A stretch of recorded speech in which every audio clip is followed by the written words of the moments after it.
But coming in, we definitely didn't have a championship on our mind. You know, it was just getting experience in these cars, getting experience at this track. Gaining experience was number one thing. And then once we started running well, you know, I mean, that's when it definitely started becoming a reality that, hey, you know, we might be able to win this thing.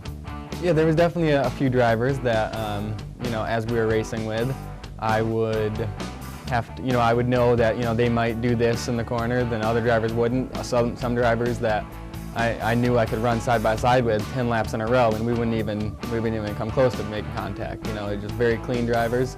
I would say skill brings good finishes, which are then taken as lucky finishes, even though you know, that's what it'd be. But the skill definitely allows you to be running up front. A car setup allows you to be running up front. You really need, there's so many parts that go along with it. You know, the backstage, you know, way in the backseat that you'll never even see until you actually work on a team or drive a car and go through all that. All those parts have to come together in order for a team to be successful.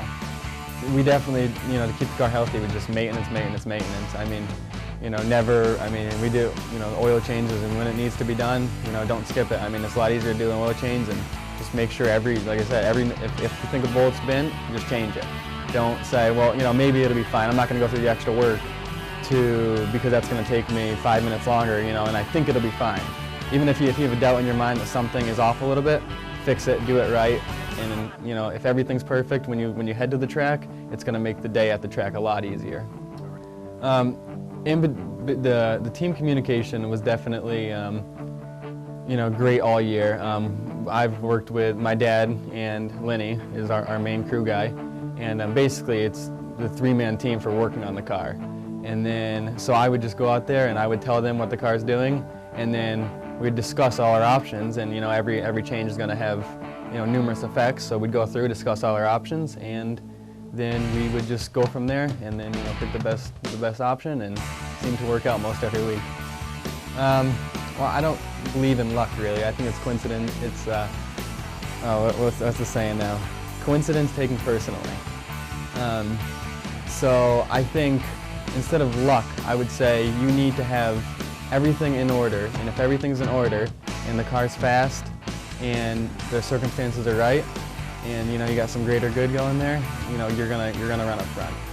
It's just a passion that you really can't take away. I mean, sometimes, you know, you'll think, you know, well, there's tons of other things I could do. I've spent so much time in this, you know, put a lot of money into this. I mean, we just put so much effort forth toward this. I'm like, well, there's tons of other things I can do. But then if I was thinking, if I didn't race, what else would I really do that I can enjoy this much and I can put this much passion into and get something back from? And it's just the unbelievable feeling to be racing and doing well, and there's nothing else like it in the world. I mean, I like to travel, but traveling comes nothing close to what racing is and all that stuff. It's just definitely racing.